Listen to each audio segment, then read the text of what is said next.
Elle sera multiforme de plus en plus avec des formats longs, des formats plus courts, beaucoup de formats courts, je pense. C'est une tendance qu'on observe vraiment chez nos apprenants, avec presque des moments de micro-apprentissage, mais aussi des périodes un peu plus longues qu'on consacrera à se former. De multiples supports, bien sûr, de plus en plus digital. Ça, je pense que c'est une tendance qui ne va pas s'arrêter là. On voit effectivement arriver l'intelligence artificielle qui va faire que probablement ça aura un impact sur le contenu des formations, la façon dont on les conçoit. Et puis aussi le fait que grâce à cette intelligence artificielle, on va pouvoir proposer des formations qui seront plus personnalisées, au plus près des besoins et des attentes de nos apprenants, donc presque individualisées. Et du coup, en fait, je pense que la formation qui est plutôt aujourd'hui portée par les RH, en tout cas dans notre entreprise, c'est beaucoup ça. Grâce à l'intelligence artificielle, on va probablement avoir une formation qui va être plus portée par les managers, par les salariés eux-mêmes, puisqu'ils seront acteurs de leur formation. Pour moi, la formation dans 5 ans sera plutôt un mix entre la théorie, que ça peut être digital ou présentiel, mais surtout les changements de comportement, des actions concrètes qu'on puisse mettre en place tout de suite dans le travail. J'ai envie de l'aborder sous 3 angles différents. Le premier angle serait l'angle de l'employabilité. Donc l'employabilité et le fait de pouvoir développer ses compétences, c'est extrêmement important. Qu'on parle de mobilité interne ou qu'on parle d'une mobilité externe. La deuxième chose qui me vient à l'esprit, c'est le sujet de la data. On ne peut plus passer à côté aujourd'hui du sujet de la data, et donc, à mon sens, de l'adaptive learning, c'est-à-dire de proposer des parcours de formation qui ressemblent à chacun de nos collaborateurs. C'est-à-dire que ce sont des parcours de formation, aujourd'hui, où tu dois être en capacité de répondre à des envies d'apprentissage. Moi, je préfère apprendre avec de la vidéo, avec du podcast, avec un PDF, peu importe. Donc aujourd'hui, la data, elle est au service de cet adaptive learning, de pouvoir avoir des données qui vont nous permettre de proposer des parcours les plus pertinents possibles. Le troisième qui me viendrait à l'esprit, c'est celui de la multimodalité. On parle souvent de blended learning. Pour moi, aujourd'hui, c'est un dispositif, en tout cas un ensemble de dispositifs qui est incontournable. C'est pas évident du tout parce que ça a déjà tellement changé depuis 3 ans que on ne sait pas à quel rythme ça va encore évoluer. Mais moi, mon rêve, ce serait que la formation soit embarquée dans le quotidien des collaborateurs. Et donc, j'ai besoin de savoir quelque chose. Bing, je vais chercher la formation, je demande à mon collègue, voilà. Et que les gens comprennent qu'on se forme de différentes façons, pas seulement en classe. Et voilà. Et donc ensuite, du coup, je pense que le partage de compétences, la transmission, le tutorat, le mentoring va probablement prendre de l'ampleur, surtout avec le sujet des seniors qui ont beaucoup d'expérience à partager.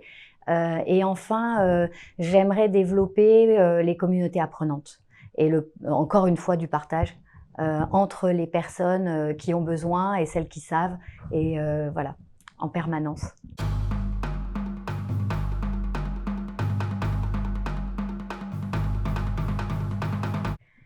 Alors, distanciel, on l'a pas réduit là depuis une petite année, puisqu'on peut revenir en présentiel, donc je dirais 2 tiers, 1 tiers, 2 tiers distanciel, 1 tiers présentiel. Dans le distanciel, on a asynchrone et synchrone. Aujourd'hui, on a à peu près 80% des formations distancielles.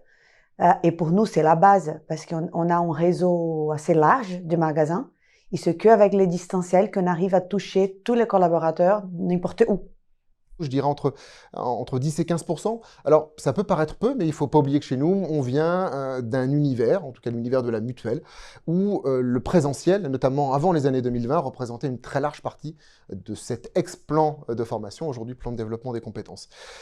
Aujourd'hui, en tout cas, le digital learning, à mon sens, répond à un objectif qui est très simple, c'est comment, aujourd'hui, je suis en capacité de proposer des parcours à mes collaborateurs, où qu'ils soient en France. Je te le disais tout à l'heure, c'est vrai que le groupe Vive et Vive 3 est implémenté aux 4 coins de la France.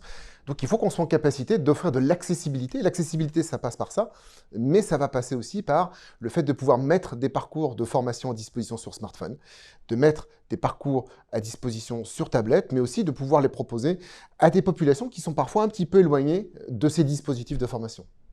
Alors, sur la totalité de nos heures de formation, c'est 34% des heures.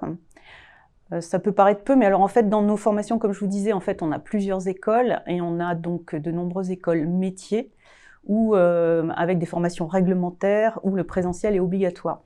Donc, par contre, si on fait un focus sur le campus où je travaille, comme je vous le disais, donc là, avec les formations soft skills transverses, alors là, la tendance s'inverse complètement. Puisqu'on a 77% de part d'heures digitales dans le total de nos heures.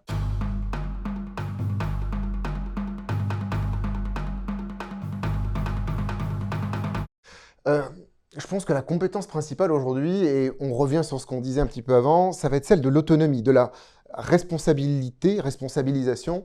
J'en vois une deuxième aussi qu'on pourrait mettre à côté, qui est la flexibilité, puisque autonomie et flexibilité, finalement, découlent toutes les deux de la crise qu'on a passée pendant 2 ans. Aujourd'hui, renforcer cette autonomie, cette flexibilité, c'est extrêmement important. Donc, les parcours de formation qu'on est en mesure de proposer aujourd'hui, ils doivent répondre au développement de ces compétences-là. Nous, on a 3 grosses compétences aujourd'hui qui on travaille. Les premiers, c'est la confiance en soi.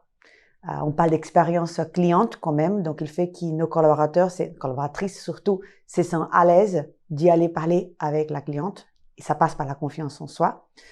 Après, l'accountability, qui c'est ce sentiment de responsabilité vers les résultats et pas simplement vers la tâche qu'on exécute.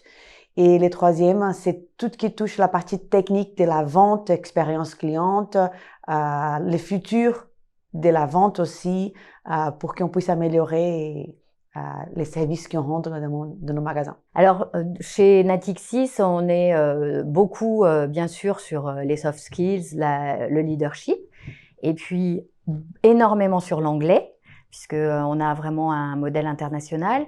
Et depuis 3 ans, maintenant, on parle de la finance verte. On forme les équipes à la finance verte. Et depuis cette année, la data, l'IA commence à devenir quelque chose de vraiment intéressant. Donc, jusqu'à présent, c'était plutôt la digitalisation des pratiques.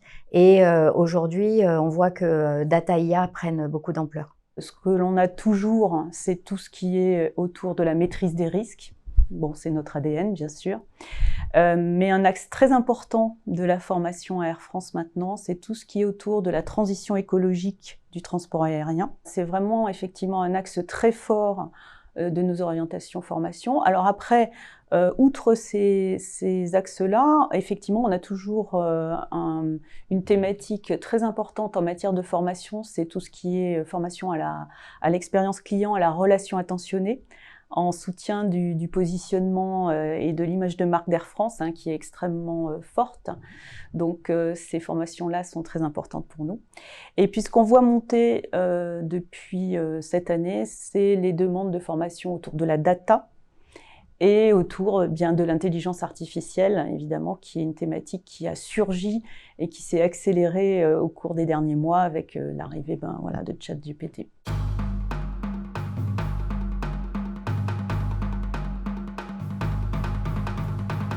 Alors, on a un service, effectivement, analyse de la data dans notre direction de la formation et en fait, qui s'attache à exploiter au mieux les données pour avoir l'expérience apprenant la plus proche, en fait, des besoins de nos salariés. Et donc, c'est vraiment un service dont l'importance va se développer de plus en plus au cours des prochains mois. Oui. Énormément parce que on manipule beaucoup de data en formation. On a des énormes fichiers, donc on s'est formé et on a mis en place une espèce d'expertise déjà Excel, maintenant Power BI pour automatiser, gagner du temps. Et puis au-delà de ça, La data nous apprend beaucoup de choses. Donc déjà, nous permet de suivre notre budget, nous permet d'avoir des réponses au fil de l'eau, donc de savoir tout le temps où est-ce qu'on en est dans notre budget et si on peut ou peut pas. Et puis, les appétences des collaborateurs, d'être plus proactif. Donc plus ça va, plus on utilise la data en formation. On essaye. On essaye de plus en plus. On ajoute ça, on regarde, on croise.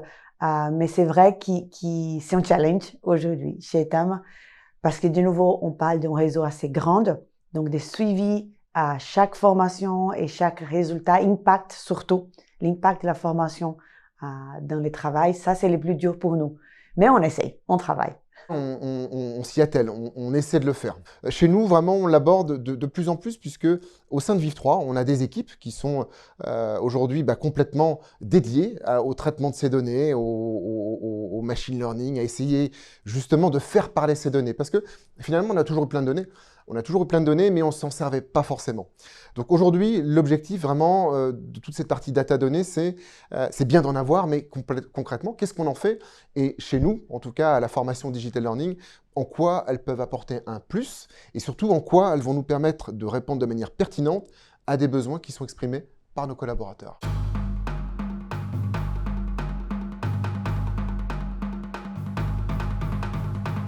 Alors, c'est une question qui est complètement d'actualité chez nous puisqu'on va déployer, avec l'aide du groupe Vive, dans quelques semaines, un parcours qui s'appelle Climat et biodiversité. Alors, en deux mots, aujourd'hui, ce sont des enjeux qui sont malgré tout assez récents.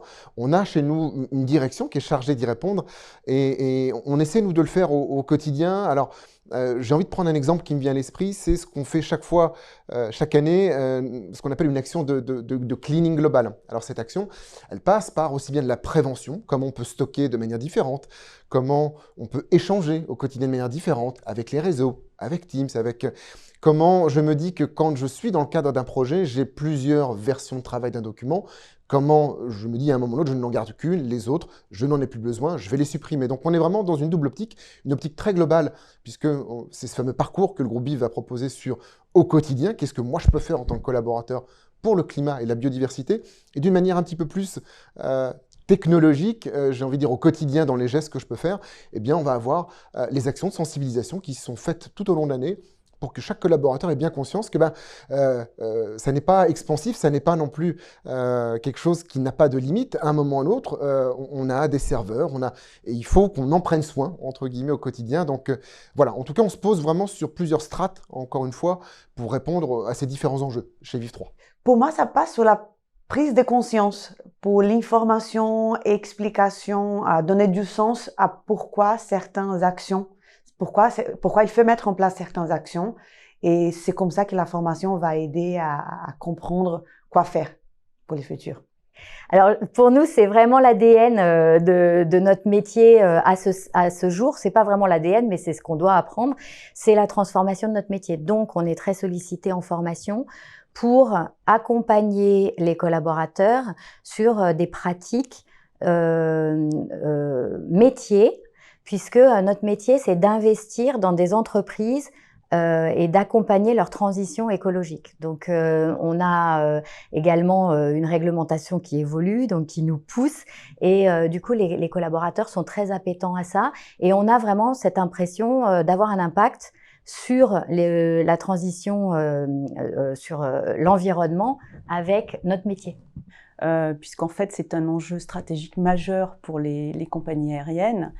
Et Air France a décidé en fait d'être vraiment un acteur fondamental sur ce sujet-là.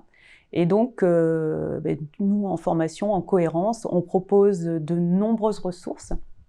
On a ce qu'on appelle une Learning Channel dédiée sur notre plateforme, donc avec des ressources spécifiques, tout un programme extrêmement sophistiqué pour acculturer tous nos salariés aux enjeux climatiques, avec des focus très intéressants par métier, c'est-à-dire, par exemple, lorsque je suis au RH, lorsque je suis aux achats, quel impact j'ai dans mon activité et comment je peux minimiser l'impact écologique de mon activité.